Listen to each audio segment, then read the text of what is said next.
Olá, boa tarde. Você está agora com as notícias do Gazeta News. Explosão de dinamite mata uma mulher dentro de casa na cidade Líder, zona leste de São Paulo. A explosão ocorreu por volta das 9 horas da noite de ontem e a laje de um dos cômodos da casa desabou. Segundo a polícia, a explosão foi provocada por uma dinamite que estava dentro de uma mochila. Maria José Barbosa da Silva, de 45 anos, teria pisado acidentalmente no artefato, que pertenceria ao seu filho, que fugiu depois da explosão. A dona de casa morreu no hospital. Uma criança que também estava na residência e outra que estava no vizinho não ficaram feridas. Hoje pela manhã, a perícia esteve no local. A Defesa Civil interditou o imóvel, que será demolido. Violência após manter reféns em agência do Banco Santander. Vigia atira contra o próprio peito na zona leste de São Paulo. As informações são da Polícia Militar. O caso aconteceu na Avenida Doutor Eduardo Cotin, na Vila Formosa. O vigia, com 2 armas, manteve pelo menos 3 pessoas reféns dentro de uma sala e pediu a presença de sua mulher no local. Por volta do meio-dia, um tiro foi disparado e logo em seguida o vigia foi retirado e levado por um carro do Corpo de Bombeiros. Nenhum refém foi ferido. E a Prefeitura de São Paulo faz cercadinho de metal para conter fluxo de usuários de droga na Cracolândia, região central de São Paulo. A estrutura foi erguida ontem às 4 da tarde na esquina da Alameda Cleveland da rua Helvécia. Os usuários costumam se concentrar no meio das ruas do entorno, principal ponto de venda e consumo do crack. Segundo os dependentes químicos, por volta das 5 da tarde, viaturas começaram a levar um grupo que estava concentrado na Alameda Dino Bueno para a área da grade. Os usuários ficaram revoltados e invadiram a tenda do programa Braços Abertos, base do programa de mesmo nome da Prefeitura na rua Helvécia. Eles permaneceram no local por 2 horas, período em que venderam e consumiram crack. E entra no 3º dia o julgamento do ex-cirurgião plástico Fará Jorge Fará no Fórum da Barra Funda, zona oeste da capital. Fará, de 64 anos, confessou diante dos jurados no Fórum da Barra Funda ter assassinado a amante Maria do Carmo. Ele repetiu a versão que matou em legítima defesa de maneira não premeditada, em estado alterado. O ex-médico declarou que, quando percebeu o que tinha feito com a amante, desejou morrer. Nesta semana, o depoimento de Fará foi marcado por referências religiosas e divagações. Segundo o ex-médico, ele matou a amante depois de sofrer ameaças com uma faca. De acordo com o réu, a vítima veio em sua direção e ele não pensou 2 vezes em se defender. O acusado reiterou que não se lembra da sequência da luta e de ter esquartejado a mulher. Fará está sendo julgado desde segunda-feira. O crime ocorreu em 2003. O ex-médico havia sido condenado em 2008, mas o julgamento foi anulado pela Justiça. E após receber reclamações de passageiros, o aeroporto de Cumbica, em Guarulhos, na Grande São Paulo, vai instalar assentos em saguão do terminal inaugurado recentemente. A instalação de cadeiras acontecerá até o final da semana. No entanto, os assentos serão restritos a deficientes, gestantes e idosos. O número ainda não está definido. O terminal, inaugurado no último domingo, foi projetado segundo o modelo de aeroportos asiáticos e possui grandes espaços livres para facilitar a circulação de passageiros. Movimentos sociais prometem para amanhã ao menos 50 protestos no Brasil e outros 15 países contra os gastos públicos na Copa do Mundo. Também serão cobrados investimentos em moradia e educação, entre outras reivindicações. Os atos foram batizados de Manifestação das Manifestações, em referência ao título usado pela presidente Dilma Rousseff para se referir ao Mundial Copa das Copas. Aqui na capital paulista, o objetivo é fechar as principais vias da cidade desde o início da manhã. E vereadores de São Paulo aprovaram em primeira votação o projeto de lei que prevê feriado municipal em 12 de junho, dia da abertura da Copa na Arena Corinthians, zona leste da capital paulista. Uma emenda no texto determina que nos demais jogos da cidade, a prefeitura decreta ponto facultativo. Assim, fica a critério das empresas liberarem seus funcionários nos dias das partidas. O projeto também libera a venda de bebidas alcoólicas nos estádios.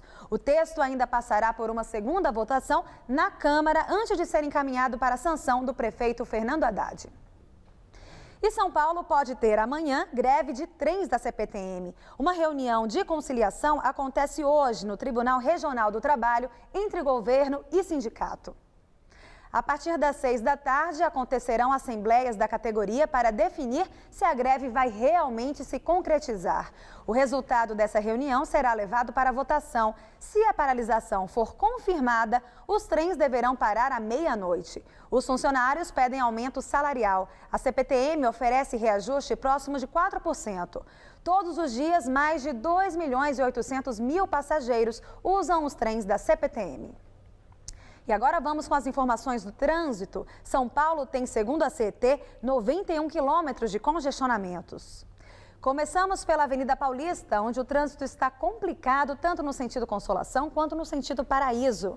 Agora a ligação leste-oeste. Apesar do grande fluxo de carros nos dois sentidos, tanto para quem vai para a Zona Leste quanto para quem vai para o centro, o trânsito até que flui bem. Agora você vê imagens ao vivo da Marginal Tietê, na altura da ponte da Vila Guilherme. Motorista que vai no sentido Ayrton Senna encontra trânsito pesado. Monumento às Bandeiras, Avenida Pedro Álvares Cabral, bem na frente do Parque Ibirapuera. Trânsito lento para quem acessa a Avenida Brasil e República do Líbano. Tráfego pesado também para quem vai no sentido da 23 de maio.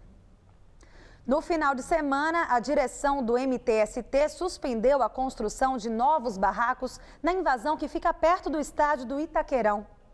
Segundo os coordenadores do movimento, cerca de 6.000 pessoas estão acampadas neste terreno de 155 mil metros quadrados na região de Itaquera, na zona leste da capital. E as famílias não param de chegar. A Justiça marcou para o dia 23 uma audiência de conciliação entre o sem-teto e os donos da área invadida. Esse terreno que é particular e fica a 4 quilômetros da Arena Corinthians. A reintegração de posse, que ocorreria na semana passada, foi adiada. E os coordenadores do acampamento, batizado de Copa do Povo, esperam que o terreno seja desapropriado pela Prefeitura. E com nova queda, nível do sistema Cantareira chega a 8,4%.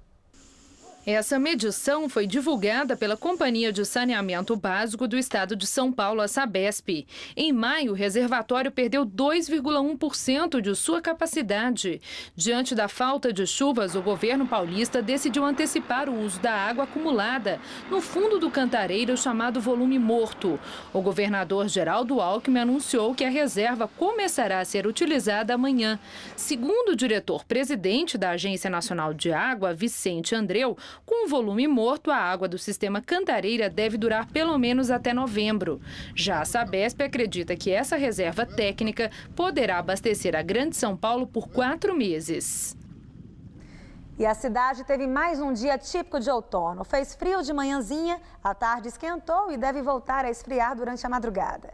Vamos aos detalhes da previsão para esta quinta-feira.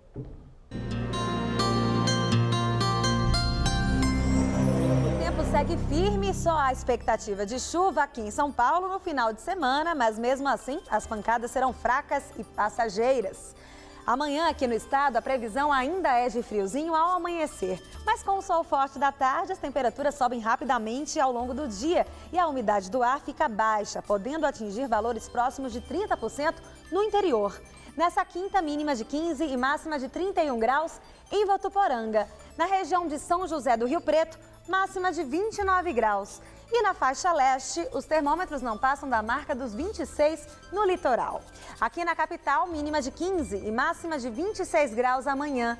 Na sexta, o sol fica mais escondido, máxima de 25. E no final de semana, voltam as condições de chuva fraca e a máxima prevista fica em torno dos 23. Pesquisa feita pelo CONARE, órgão ligado ao Ministério da Justiça, mostra o perfil dos refugiados que chegam ao Brasil.